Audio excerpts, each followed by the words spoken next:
छात्रों, आज हम कक्षा 9वीं विज्ञान विषय में अध्याय 7 जीवों में विविधता इसका अध्ययन करेंगे। हमारे चारों ओर विभिन्न प्रकार के जीव पाए जाते हैं। तो इतने प्रकार के जीव पाए जाते हैं कि हम मनुष्य में भी विभिन्नता पाई जाती है। तो ये इतने सारे जीवन विभिन्न रूप हैं जीवों के कि हम इनका अलग अलग अध्ययन नहीं कर सकते। इसके लिए हमें एक वर्गीकरण की क्या होती है, आवश्यकता होती है। आप देखते हैं कि मनुष्य, आप अपने मित्र से तुलना कीजिए तो आप देखेंगे उसका शरीर का रंग, उसका आकार, नाक का आकार सब थोड़ा थोड़ा अलग रहता है। यदि हम इसके बाद मान लो हम तुलना करते हैं, अपनी बंदर से तुलना करें तो हमें लगेगा नहीं, हमारा मित्र हमसे ज्यादा समानता रखता है, बंदर में थोड़ी हमसे अलग असमानता है। चलो इसके बाद हम तुलना गाय से करें अपनी, तो हम देखेंगे कि हमारी रचना गाय की अपेक्षा बंदर से ज्यादा समानता रखती है। तो इस प्रकार हम देखते हैं कि विभिन्न जीवों में विभिन्नता जो पाई जाती है उसका हमें क्या करना है, वर्गीकरण करना है। तो इस प्रकार विभिन्नता, जैसे आप देखते हो एक व्हेल मछली,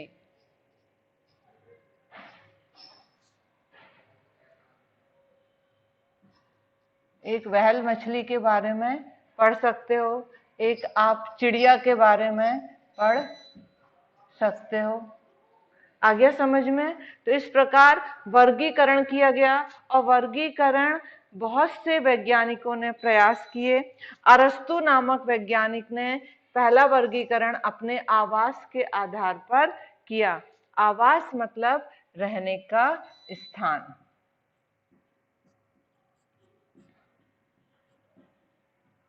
रहने का स्थान किया। आपने देखा ना कि व्हेल कहाँ रहती हैं, मान लो जलीय। जलीय मतलब जो जल में रहते हैं। व्हेल मछली मान लो एक स्टार फिश है, वो भी कहाँ रहती है, जल में रहती है। आप एक देख सकते हो ऑक्टोपस, ये भी कहाँ रहता है, जल में रहता है। ये तीनों जलीय प्राणी हैं। व्हेल मछली है ये,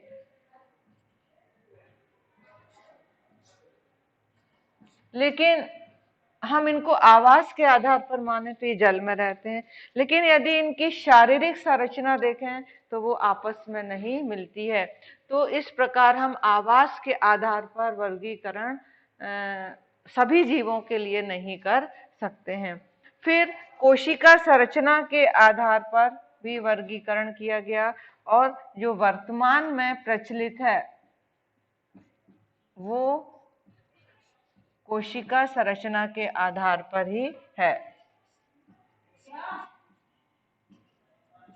किसी की कोशिका संरचना सरल है, किसी की जटिल है। आपने कोशिका के बारे में पढ़ चुके हो, प्रोकैरियोटिक कोशिका और यूकैरियोटिक कोशिका।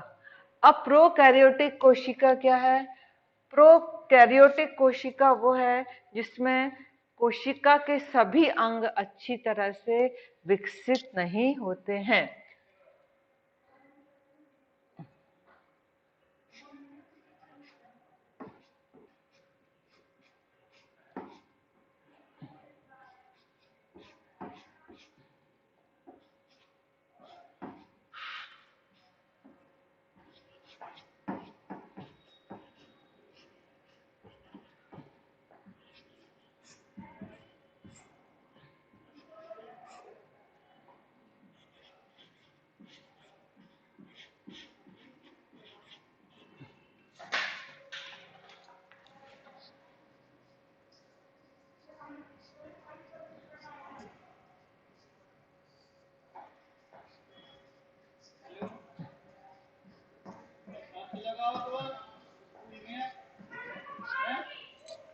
जैसे आप देख सकते हो जीवाणु, विषाणु,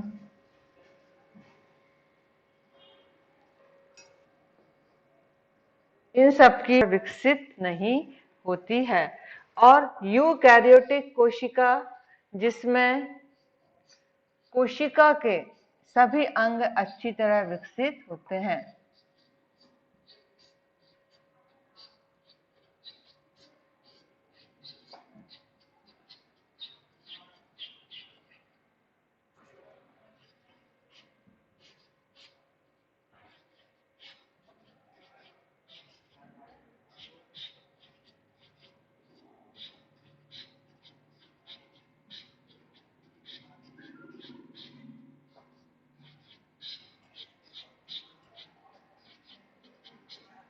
तो इस प्रकार हम कोशिका की संरचना के आधार पर प्रोकैरियोटिक और यूकैरियोटिक कोशिका का विभाजन कर सकते हैं। इसके पश्चात हम देखते हैं कि जैव विकास, कैसे जीवों का विकास हुआ, कैसे सरल जीवों से, जैव विकास मतलब जीवों का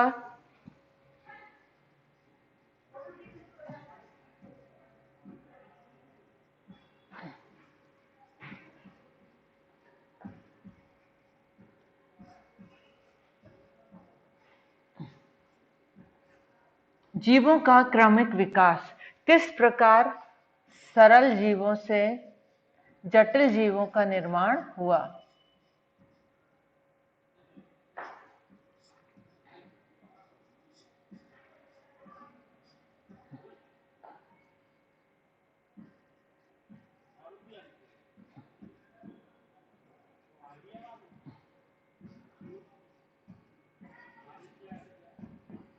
निर्माण हुआ, क्रमशः विकास हुआ। हम देखते हैं कि इस प्रकार डार्विन नामक वैज्ञानिक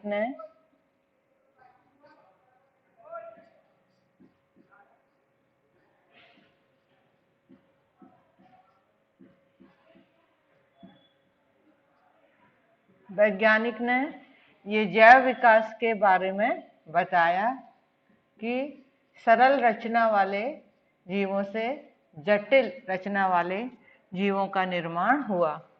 तो ये वर्गीकरण में जैव विकास का भी एक महत्वपूर्ण भूमिका है।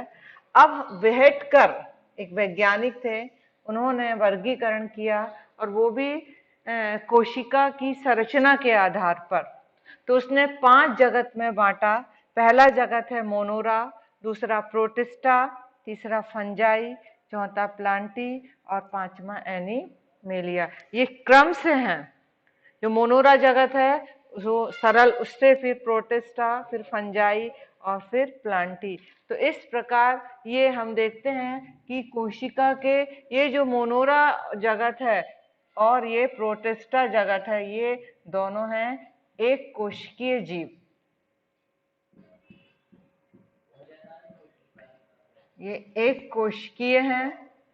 इसके बाद फंजाई से लेकर ये पूरा रहता है बहुकोशिकीय।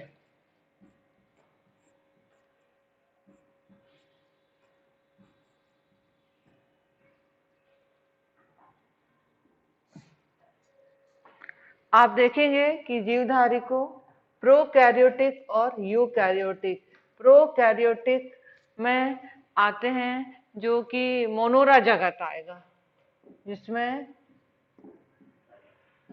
मोनोरा जगत इसमें आएगा।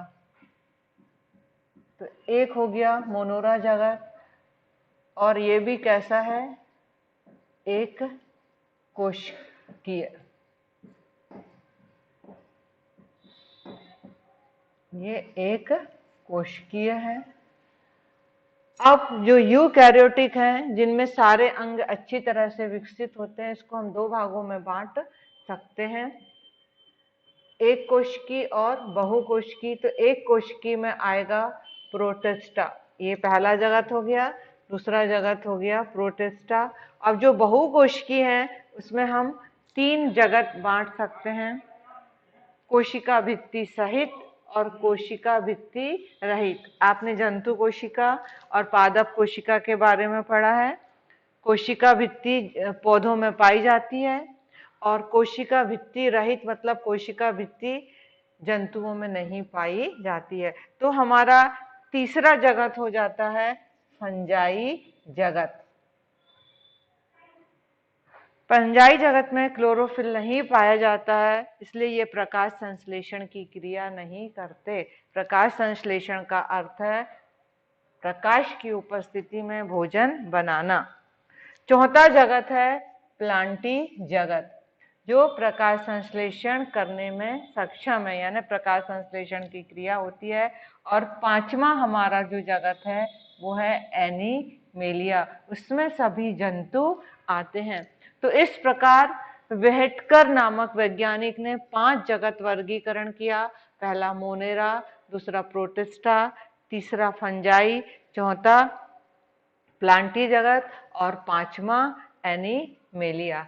अब हम एक एक जगत के बारे में विस्तार पूर्वक पढ़ेंगे। आप देखते हो पहला जगत क्या है? मोनोरा। मोनोरा जगत, तो इसमें जितने भी जीव रहेंगे वो सभी कैसे रहेंगे? एक कोशिकीय।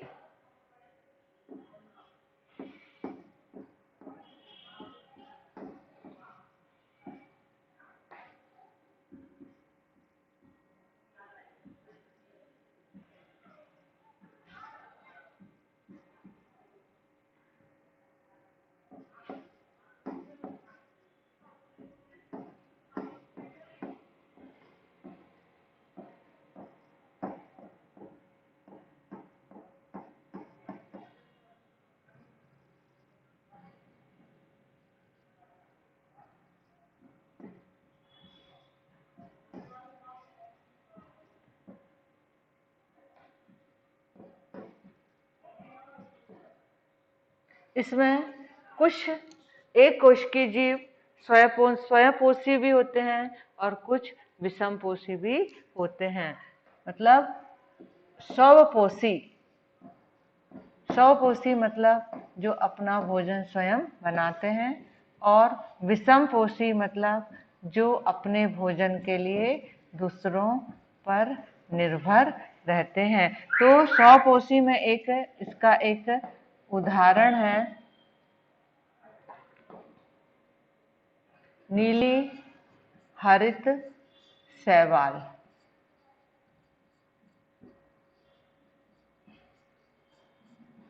इसको साइनोबैक्टीरिया भी कह सकते हैं।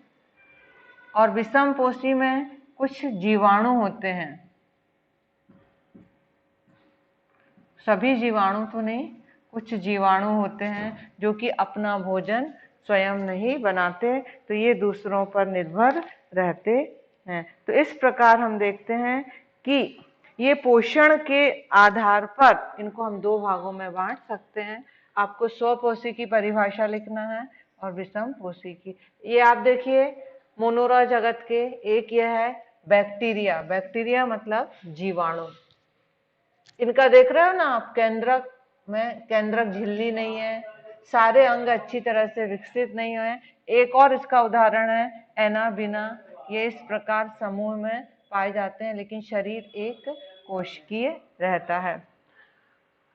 अब इसके बाद मोनोरा जगत के बाद हम अध्ययन करेंगे प्रोटिस्टा। प्रोटिस्टा ये भी एक कोशिकीय है, लेकिन ये यूकैरियोटिक हैं। ये है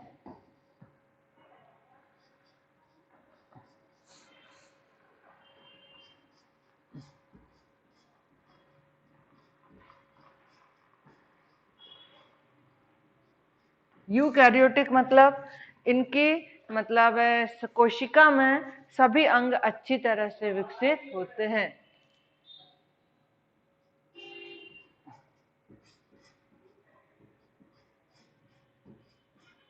आपको यूकैरियोटिक और प्रोकैरियोटिक का अर्थ अच्छे से समझना होगा। इनमें भी स्वपोषी और विषमपोषी हो सकते हैं।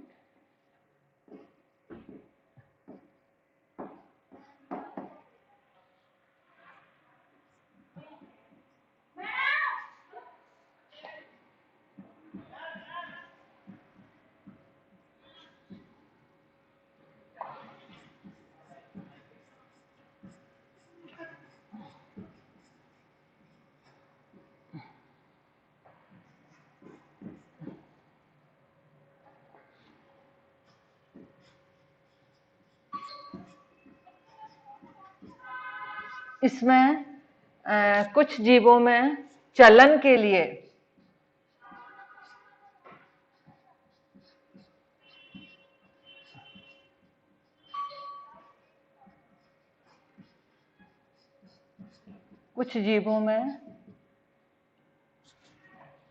सीलिया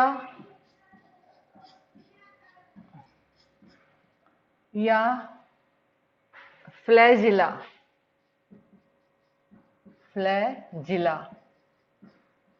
पाए जाते हैं।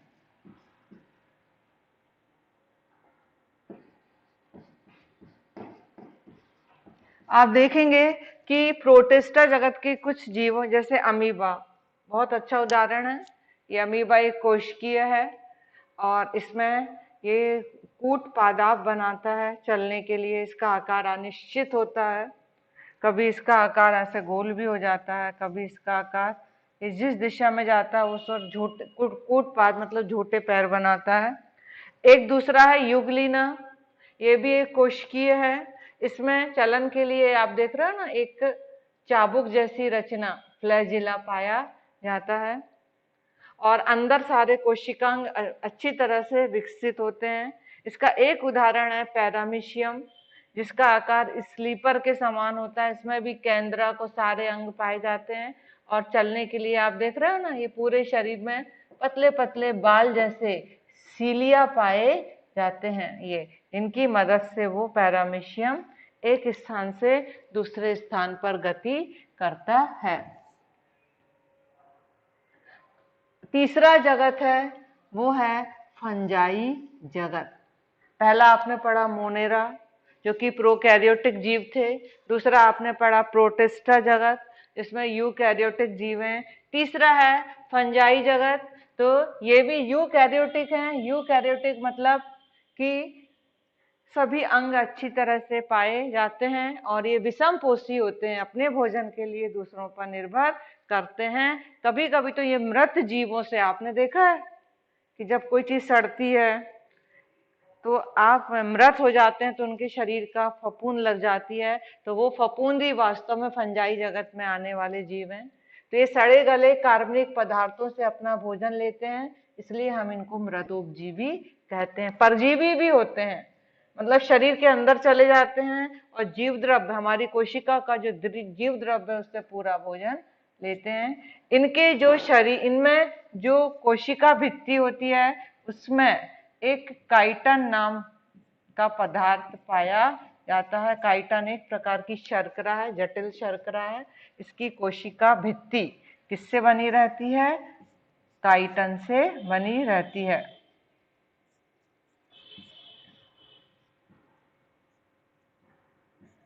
इसके कुछ उदाहरण हैं। ईस्ट को हम खमीर भी बोल सकते हैं और ये आपने अपने दैनिक जीवन में भोजन में ईस्ट, जब आप इडली डोसा बनाते हैं तो हम बोलते हैं खमीर उठाना है, तो वास्तव में इन ईस्ट नामक फंजाई जगत के जीव की उत्पत्ति उसमें हो जाती है। और उसके बाद एक और है पेनिसिलियम और एगेरिकस, इसको हम मशरूम भी बोल सकते हैं। आपने देखा होगा कि कभी सड़ी गली लकड़ी पर एक छाते जैसी रचना उत्पन्न हो जाती है, फफूंद, तो ये मशरूम है। इसके बड़ा रूप में लोग उसको भोजन के रूप में भी उपयोग करने लगे हैं। तो इस प्रकार तीसरा जगत हो गया फंजाई, और ये बहुकोशिकीय है। ये फंजाई जगत में ये क्या है? विषमपोषी हैं, यूकैरियोटिक हैं, व ये बहुकोशिकीय हैं।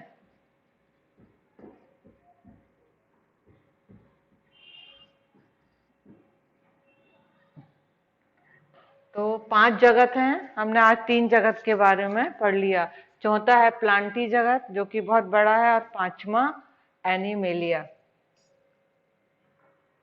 अब जो लाइकेन है, ये लाइकेन क्या है कि कुछ नीली हरित शैवाल और ये फंजाई जगत की कुछ जातियां होती हैं।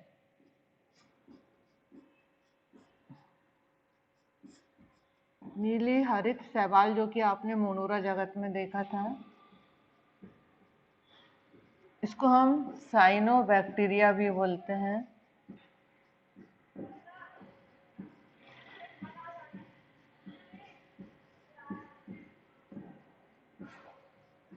और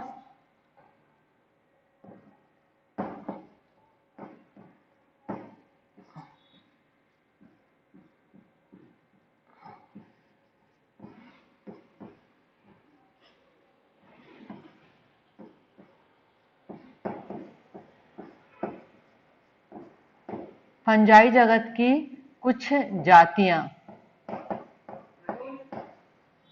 फंजाई जगत की कुछ जातियां साथ रहती हैं, साथ रहकर एक स्थायी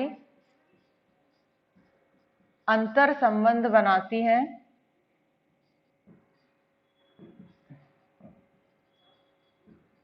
तो इस अंतर संबंध को हम क्या बोलते हैं? लाइकेन। क्या बोलते हैं? लाइकेन। ये कभी कभी पेड़ की छालों पर धब्बे के रूप में दिखाई देती हैं।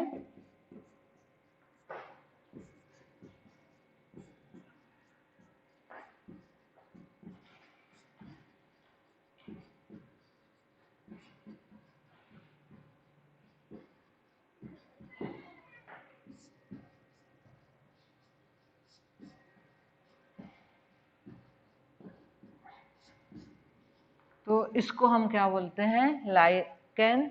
और ये लाइकेन एक सहजीविता का उदाहरण है।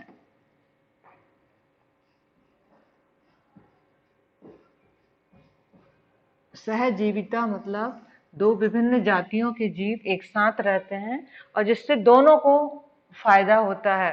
तो इस प्रकार साथ रहने को क्या बोलते हैं? सहजीविता।